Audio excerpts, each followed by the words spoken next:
안녕하십니까. 충신대학교 신학대학원 명예교수 박용규입니다.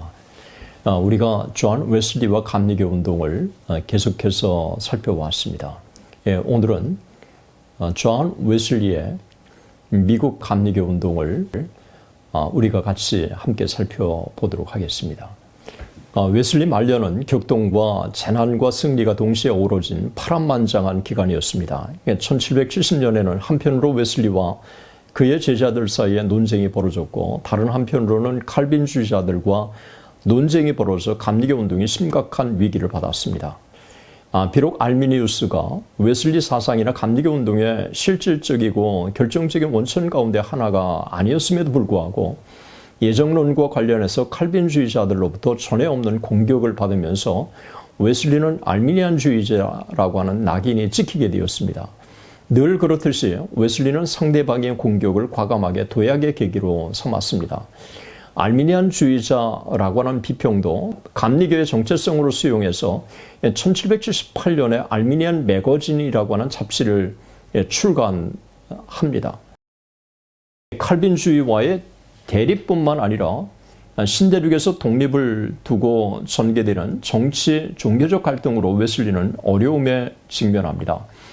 비록 국가와 영국 국교회에 충성스러운 인물이었지만 초기 웨슬리는 식민지인들의 자유와 정의에 대한 노력을 지원했습니다. 그러나 신대륙 식민지인들의 자유에 대한 요청이 독립에 대한 요구로 발전되자 웨슬리는 영국 국교의 전통에 따라서 왕에게 충성하는 한편 신대륙의 독립을 반대하기에 이른 것입니다. 신대륙에서 독립운동이 전개되던 6년 동안 웨슬리는 약 13개의 소책자와 공개서신을 보냅니다. 이들 편지에는 미국의 혁명가들이 찰스 2세를 살해하고 영국을 폐허의 직전으로 몰아넣은 17세기 무정부주의자들의 화신으로 묘사되었습니다. 자연히 이 기간 내에 미국의 감리교 운동은 위기를 맞을 뿐만 아니라 독립운동에 대해 긍정적이었던 미국 내 감리교도들과 견해차로 감리교 안에는 균열이 생기기 시작한 것입니다. 미국 독립혁명 직전에는 미국의 감리교도들과 웨슬리의 관계가 더욱 복잡해졌습니다. 웨슬리에게는 왕당파라고 하는 낙인이 찍혀졌습니다. 이런 미묘한 관계는 결과적으로 신대륙의 감리교 운동에도 광범위한 영향을 미쳐서 미국의 감리교도들이 본국의 감리교와 공식적인 관계를 청산하려고 하는 움직임으로 발전했습니다. 미국의 독립으로 웨슬리가 미국의 감리교 운동을 통제하는 것이 어렵게 되었고 그만큼 그의 영향력도 감소한 것입니다. 그러나 영국 내의 감리교 지도자들의 권한은 상대적으로 강화되었던 것입니다. 1784년에 있었던 미국인에 대한 웨슬리의 목사 안수는 이런 시대적인 상황 속에서 이해되어야 할 것입니다. 웨슬리는 감리교 운동이 신대륙에서 활성화되기 위해서는 신대륙의 사역자들을 안수시켜 감리교 지도자들로 세울 필요가 있다고 생각했습니다. 이것은 웨슬리의 목회관이 변했음을 반영하는 것입니다. 당시 미국 내에서는 성리를 집행할 모교회가 없어 미국 감리교도들이 상당히 위축되어 있었습니다. 때문에 성례를 집행하는 권한을 부여하기 위해서도 미국인들의 안수는 불가피한 것입니다. 영국 국교회가 미국인 감독들을 세우는데 상당히 인색하였기 때문에 이것은 웨슬리가 미국 내에서 자신의 영향력과 권위를 다시 회복하는 절호의 기였습니다. 따라서 웨슬리의 미국인 안수는 이중적인 의미가 있다고 볼 수가 있습니다.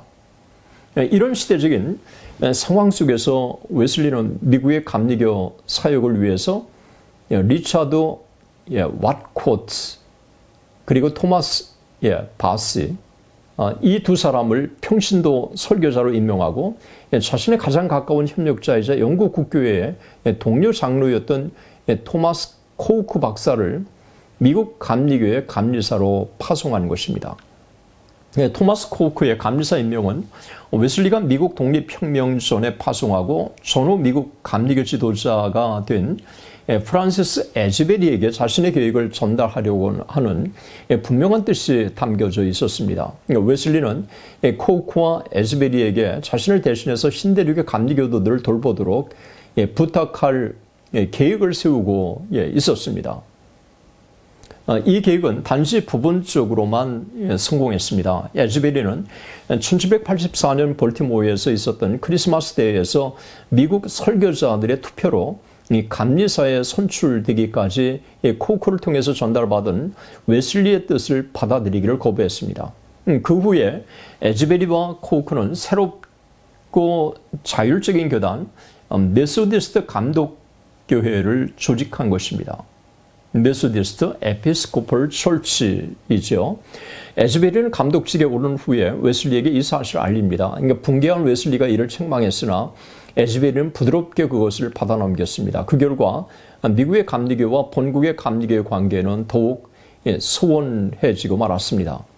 지금까지 미국 감리교도들은 주저하지 않고 웨슬리를 하나님 안에서 자신들의 원조로 여겼습니다. 그러나 이제 더 이상 그들의 실질적인 지도자로 간주하지 않은 것입니다. 1786년에는 연회록에서 웨슬리의 이름을 슬그머니 빼버리고 그 이듬해 1787년에는 리차드 왓코트를 감리사로 선출하라는 웨슬리의 직접적인 지시마저 무시해버렸습니다. 1789년 연회록에 웨슬리의 이름이 다시 나타나긴 하지만 그때는 이미 웨슬리의 영적인 탁월성과 실천적인 권위 사이를 구분해서 그의 위대함, 즉 그의 감리교 운동의 선구적 정신을 인정하면서도 미국 감리교 운동과의 실질적이고 직접적인 관계를 거부하던 시기라고 할 수 있습니다.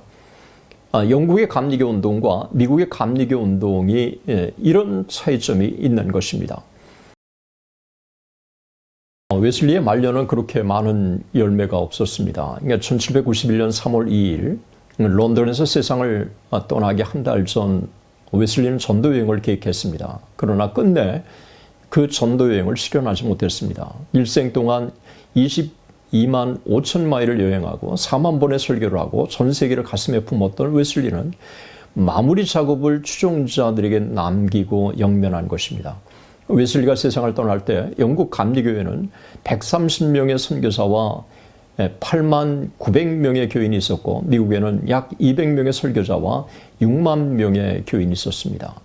웨슬리는 감리회를 처음 조직하고부터 세상을 떠날 때까지 메소디스트, 평신도, 그리고 설교자들의 유일한 지도자로서 역할을 감당한 것입니다. 따라서 웨슬리의 인격적 개성은 감리교 평신도 대회를 구성하기 위해서 택한 100여 명의 사람들과의 합법적인 조직을 통해서 영구화되었습니다. 이 대회는 웨슬리가 해온 것처럼 감리교회를 지도하고 초기 감리교 운동의 모범 행동 강령에 설정된 교리적 표준에 충실하면서 영국 국교회 내에서 감리교 운동을 계속하도록 계획된 것입니다. 역사 속에 두드러진 종교 운동이 그렇듯이 감리교 운동 역시 웨슬리에 대한 세인들의 존경이 지나쳐 그가 세상을 떠날 때까지도 비국교 운동을 전개한 확고한 국교도였다고 하는 사실을 잊고 결국 하나의 종파를 태동시키고 말았습니다. 웨슬리가 살았을 때는 감리교가 조직되지 않았다고 하는 의미인 것입니다. 끝까지 시청해 주셔서 대단히 감사합니다. 하나님의 은혜가 여러분들과 함께 하시기를 진심으로 축원합니다. 대단히 감사합니다.